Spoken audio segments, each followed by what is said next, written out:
satisfaz. Tu és a fonte, nunca secará. Sua presença é tudo pra mim.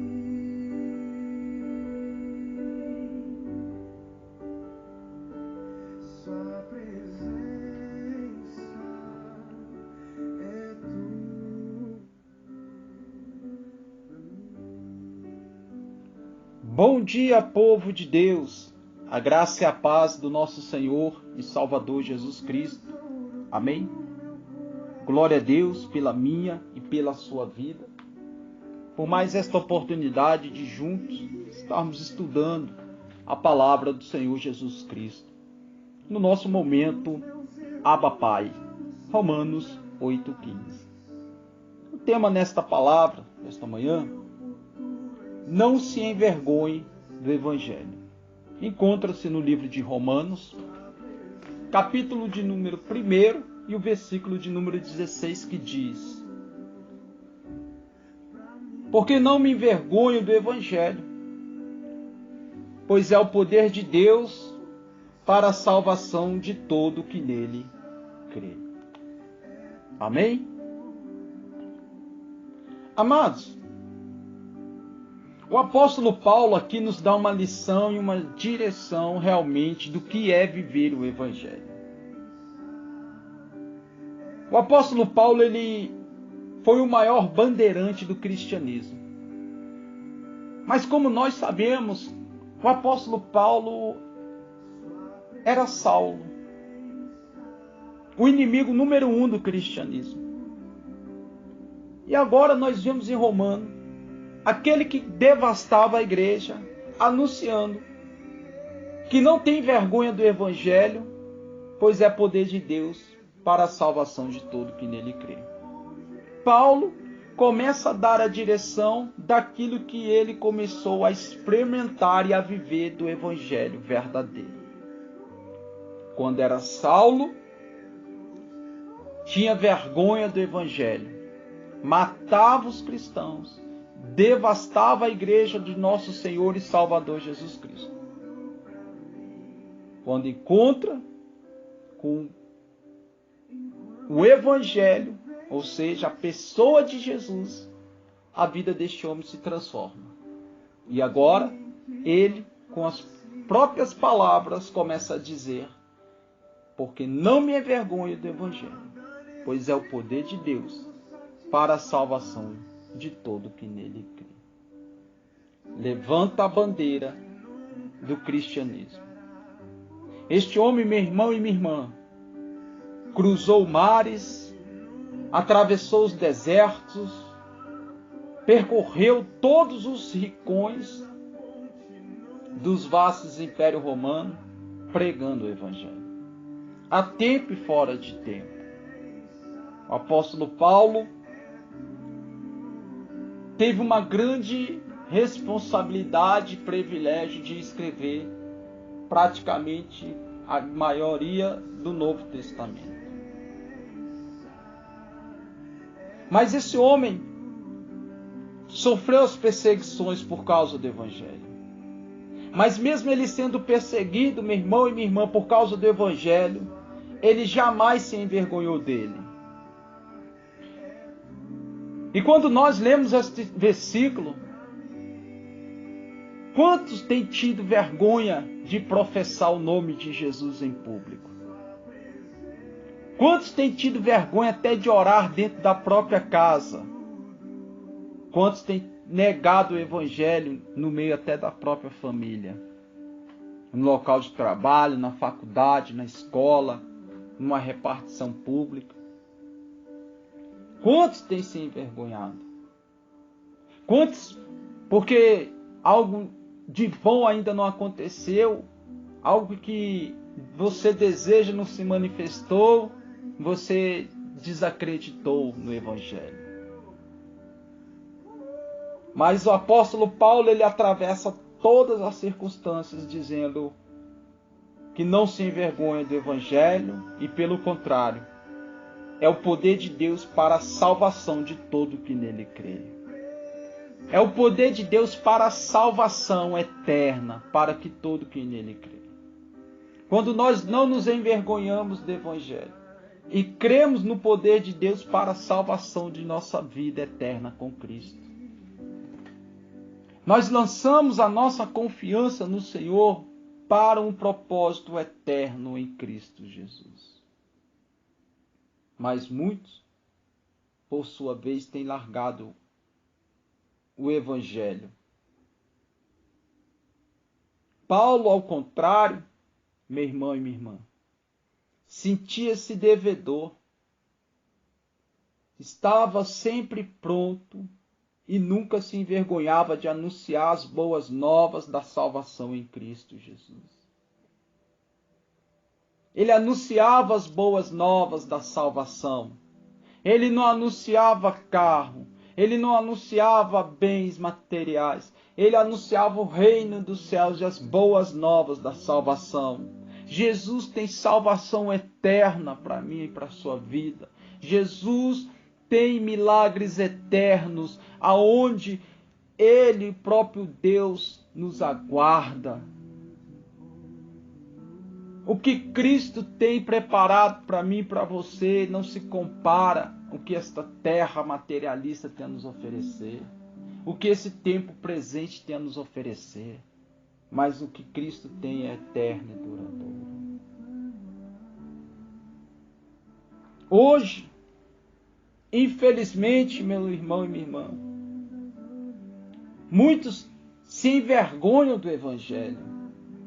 Outros são a própria vergonha do Evangelho. Quantos escândalos, quantas coisas absurdas. Nós, porém, meu irmão e minha irmã, devemos pregar o Evangelho, pois este é o poder de Deus. A pregação do Evangelho é o poder de Deus para a salvação, para a libertação, transformação. E como Deus é onipotente, o Evangelho também é, meu irmão e minha irmã. O Evangelho é o poder de Deus não para a destruição. Ao contrário, é para a salvação. Se a minha e a sua vida tem algo sendo destruído, se há destruição na casa, na família e tantas outras formas de destruição, está faltando o Evangelho verdadeiro, o Evangelho da salvação entrar nas nossas vidas. Ou, em outras palavras, na verdade, nós acioná-lo e colocá-lo em prática em nossas áreas destrutivas. Porque muitas vezes algo está destruído, está sendo destruído, porque muitas vezes nós não temos tido a verdadeira confiança no poder do Evangelho de Cristo Jesus e desta salvação. Pois aqueles que nele creem são libertos das algemas do pecado e salvos da condenação, meu irmão e minha irmã. O Evangelho é poderoso, pois por meio dele os pecadores se achegam a Cristo, o Salvador, e são salvos. Este é o propósito do Evangelho, salvação. No Evangelho se manifesta a justiça divina, meu irmão e minha irmã. Uma vez que o Evangelho trata da morte de Cristo em favor, em nosso favor, como oferta pelo meu e pelo seu pecado. Será que isso não te alegra? Será que essas boas notícias não nos alegram mais? Será que nós iremos só nos alegrarmos quando obtermos algo material, quando termos dinheiro, quando temos as bênçãos, as prosperidade e tantas outras coisas? Mas quando se fala de manifestação da salvação eterna, arrependimento do pecado, mudança de vida, muitos cristãos não se alegram. Parece que as mentes estão cauterizadas. Por quê? Porque tem anunciado aí os falsos profetas um evangelho da prosperidade, uma teoria da prosperidade, tantas outras coisas e tantos outros enganos, e muitos têm abraçado isso com força, têm abraçado esse evangelho materialista, enganador, e não querem o evangelho da salvação, do arrependimento, da libertação, da transformação interior, da transformação pessoal, da transformação de conduta como homem e mulher de Deus. Não se envergonhe do verdadeiro evangelho, meu irmão e minha irmã. Se envergonhe do falso evangelho. Se envergonhe do que está sendo anunciado aí pelas televisões, de tantas coisas que nós estamos vendo, tantos homens bilionários se enriquecendo em favor de muitos que estão sendo direcionados por um falso evangelho, sem salvação, aonde estão seguindo sinais, como Jesus Cristo disse no livro de Mateus 24, que nos últimos dias muitos falsos profetas se levantariam com sinais e maravilhas e prodígios para enganar os próprios escolhidos e eleitos de Deus. O povo está sendo conduzido pelos sinais, o povo está sendo conduzido pelas maravilhas dos falsos profetas, mas estão pagando um preço muito caro. Além de darem seus dinheiro, além de pagarem para obter algo, para obter estes sinais, além de abrirem mão de vivenciar o verdadeiro evangelho, muitos estão naufragando na fé, tendo os bens materiais, mas não tendo o principal, que é a salvação, porque o evangelho é o poder de Deus para todo que nele crê. O evangelho nos apresenta a gloriosa verdade de Cristo, meu irmão e minha irmã. Aonde ele pagou a nossa dívida na cruz, cumpriu a lei por nós e satisfez as demandas da justiça divina. Ele, Jesus, meu irmão e minha irmã, pagou o preço, a nossa dívida foi na cruz, não é no altar. Cristo não nos pede mais um sacrifício no altar financeiro. Aonde está isso na palavra de Deus? Aonde está que eu tenho que depositar fortunas aos pés do Senhor? Ele me pede apenas dízimos e ofertas. Isso é um princípio bíblico. Fugir disso é uma heresia, é um engano. Quantos estão envergonhando o evangelho e sendo a vergonha do evangelho? Ele já pagou. Agora não há mais condenação, meu irmão e minha irmã, para aqueles que estão em Cristo Jesus. Em vez de envergonhar-se do evangelho e de ser vergonha do evangelho e viver o evangelho da vergonha, proclame e viva o evangelho das Santas Escrituras. Estude a Bíblia, examine, ore, jejue, mas esteja com a sua vida aliançada, alicerçada e estruturada no evangelho. Porque o evangelho é o poder de Deus para todo que nele crê. É para a salvação. Que no dia de hoje, eu e você, venhamos vivenciarmos esta palavra em nossas vidas.